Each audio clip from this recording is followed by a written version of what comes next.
There is a woman I heard of who cooled near her whole house through a July in the desert for about $5. $5.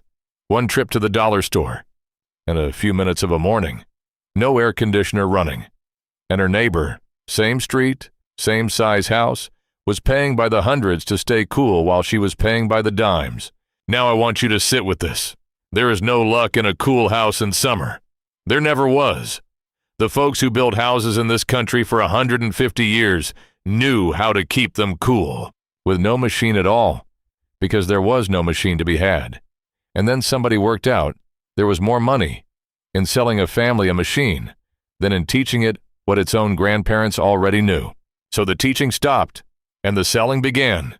And here we all are, handing over $300 and $400 a month to stay cool, for want of a few things that cost almost nothing. I am Earl Dean. Today I'm going to show you how to cool a house for next to nothing. Sit with me a while. One thing before I begin. There is far more of this old know-how than fits in any one video. So I gathered the whole of it into a book at my website, earldeanbook.com, for the folks who want the long version. 99 methods, all in one place. I will not mention it again. If you want it, you know where to look. Now, the cool house. Let me start with the thing nobody explains to you. Because once you understand it, everything else falls into place. Most folks believe their house gets hot because the hot air outside gets in. And that is a little of it, but it is not the big of it. The big of it is the sunlight. Here is what happens. The sun comes through your windows, plain light, and it strikes your floors, your walls, your furniture, everything inside the room. And those things soak up that light and turn it into heat. And here is the cruel trick of the glass. The glass lets the sunlight in easy as anything. But once that light has turned to heat inside the room, the glass will not let it back out. So the heat builds and builds, trapped, and your room turns into a greenhouse. It is the very same reason a car left in the sun climbs to 140 degrees inside, while the air outside is only 90. The glass let the sun in and would not let the heat back out. So think on what that means. A window with the afternoon sun full on it is not a window. It is a little heater, sitting in your wall, running all afternoon for free. And you might have 6 or 8 or 10 of them across the house, a whole row of little heaters, all going at once. And then you run your machine, at great cost, to fight every one of them. That is like mopping the floor with the faucet still running. You can do it all day, and it never ends, and it never gets cheaper. And here is the whole secret. The one my mother knew, that turns the thing around. You do not fight the heat after it is inside the house. You stop it at the glass before it ever gets in. That one idea is worth more than any air conditioner ever built. And everything I am about to tell you comes straight out of it. So here's the first thing, and it costs about $1 a window. You go to the dollar store, to the camping aisle, and you find what they call an emergency blanket, or a space blanket. It comes folded up small as a deck of cards. It is a thin sheet of shiny material, with a fine metal coating on it. And that coating was worked out for the space program, to bounce the sun's heat off a spacecraft. And it does the same for your window. That shiny sheet reflects near all of the sun's radiant heat straight back out through the glass before it can ever strike your floor and turn to heat in your room. You find your problem windows first. On a hot afternoon, walk the house and hold your hand up near each pane. The ones that feel warm, those are the ones cooking your rooms, and it will mostly be the ones facing the afternoon sun. You take the shiny sheet and you tape it over the inside of that glass, shiny side out toward the sun. A bit of painter's tape does it, and it peels off clean later.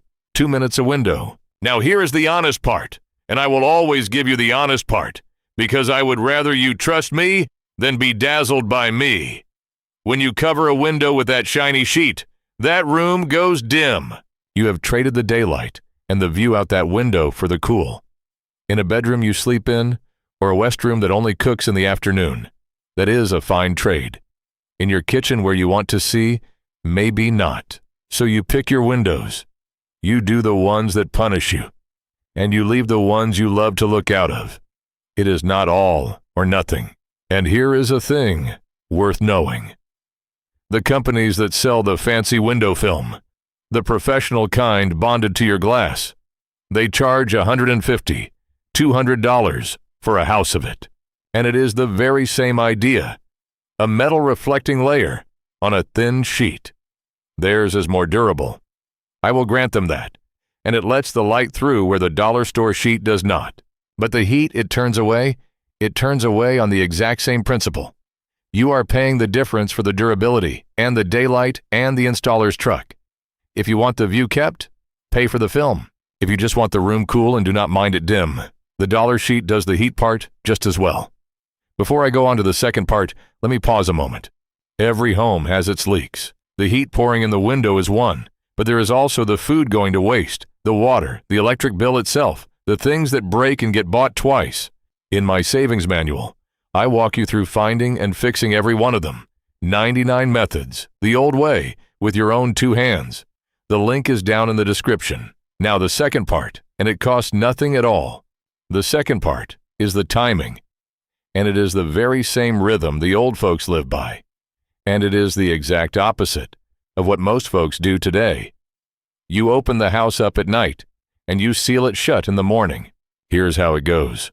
In the evening, once the sun has dropped below the roof line and the outside air has begun to cool, you go through and open the windows on opposite sides of the house so the air can travel straight through and flush the day's heat out. If you have an upstairs, open a window up high and one down low, and the hot air pours out the top and pulls cool air in the bottom, and the house empties its heat like an oven with the door left open. You leave them open all the night long, and you let that cool night air soak down into the walls and the floors, and everything heavy in the house. And then, and this is the part that matters most, you close it all up by 8 in the morning. Every window, every outside door, before the day's heat begins to build. And now your house is a sealed cooler, holding all that cool it banked overnight, while the world outside climbs toward 90. A heavy plaster wall that spent the whole night in 65-degree air will not warm back up till well past noon, even as it bakes outside. My mother did this every single day from May to September. She said you bank the cool air the same way you bank money. You gather it while it is there to be had, and you hold tight to it when it is not. And most folks today do it exactly backward. They seal the house up tight all night with the machine grinding away, and then they crack the windows open in the heat of the afternoon because they want a little fresh air, and they let all the heat of the day come pouring in. That is putting your money in the bank at sundown and drawing it all back out at noon. Now the third part, and this one the old builders knew in their bones. Shade.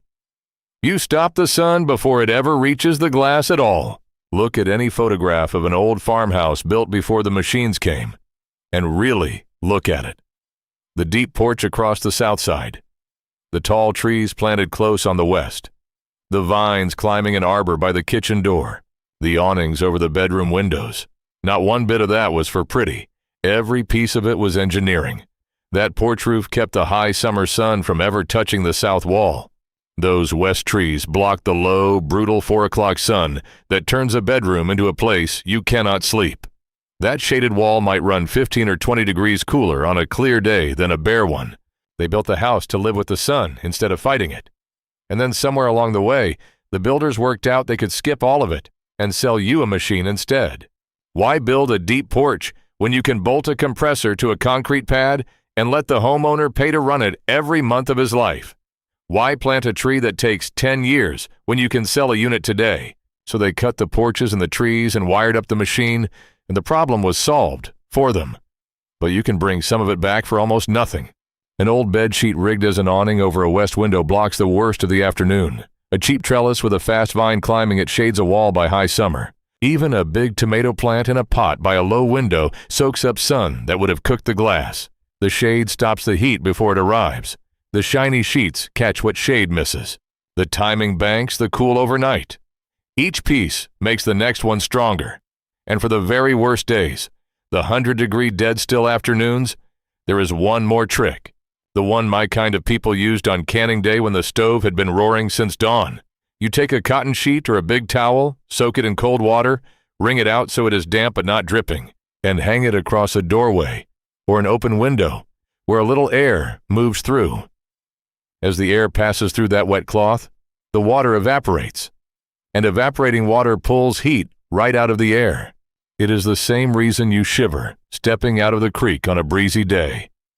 On a dry day, one damp sheet in a doorway can drop the air in a room a good many degrees.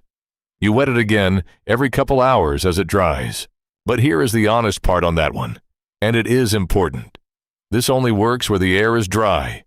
In dry country, the Southwest, the high plains, a wet sheet is a wonder. But where the air is already heavy and damp, down on the Gulf, in a muggy southern summer, the air cannot take on any more water, so the sheet will not dry, and you get no cooling, only a clammy room that feels worse. So know your air? Dry heat? The wet sheet is a gift. Wet heat? Skip it, and lean on the shade and the sheets and the timing, and I will be straighter with you still, because I promised I would. This whole system is not an air conditioner, and I will not tell you it is. What it does is take the edge off and cut your bill way, way down. In most of the country, on most summer days, that is the whole difference between a house you can live in comfortable and one you cannot, for a handful of dollars instead of hundreds. But if you live where it stays above 110 for weeks on end, this will bring you down a great deal, but may not get you all the way to comfortable on the very worst afternoons. On those, you run a small window unit in the one room you need, just through the peak hours, and let all the rest of this carry the load, and you will still cut your bill by more than half against cooling the whole house with the central machine. This is not about suffering on principle. It is about not handing over $300 a month for something your house will mostly do by itself if you set it up right. And one word of real care. If someone in your house has trouble with the heat, a bad heart, trouble breathing, a medicine that changes how the body handles heat, then you talk to a doctor before you lean on any of this. I'm a plain man good with a dollar, not a physician. And a body's health comes first, always. And here is why nobody taught you a bit of this. There is no money in teaching a family to stay cool for free. The power company does not send you a friendly note in May saying try this before you run the machine. The folks who sell the cooling do not profit when you stop buying it. Everybody used to know this. Every generation before ours understood how a house worked in the summer. Then somebody worked out he could sell you a machine to replace what you already knew, and inside one generation, the knowing just vanished. It was never disproved. It never stopped working. It only stopped being profitable for anybody but you. So I am reminding you. So here is what I want you to do this week. Just start. Walk your house on a hot afternoon and find the warm windows with your hand. Then do the timing. Tonight, open it up when the sun drops and seal it shut by 8 in the morning, and see how the house feels by mid-afternoon, for nothing at all. Then, if you like, put a dollar sheet on the one west window that punishes you most. Start there, and do it where your children can see, and tell them why, because that is how this knowledge comes back. Tell me in the comments what state you are writing from, and what your summer electric bill looks like, because I dearly want to know how bad it has gotten out there. And if your own mother or grandmother had a way of keeping a house cool before the machines, the shade trees, the wet sheets, the room she sent the children to in the heat, share it. Because those old ways vanish the moment nobody writes them down. I read every single one. Next time, since we have been speaking of living with the seasons instead of fighting them, I'm going to show you how to heat this same house in the winter for next to nothing. The same idea turned the other direction. It is the natural next step after today. Subscribe so you do not miss it. Keep the simple things close. They were never half so foolish as they looked. I am Earl Dean. I will see you next time.